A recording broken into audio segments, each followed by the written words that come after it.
You can do that by the services or some of the CAN services.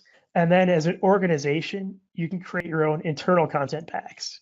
And you can download one of these. So if you go to My Organization, and you can also use this as a way to distribute reports to your users.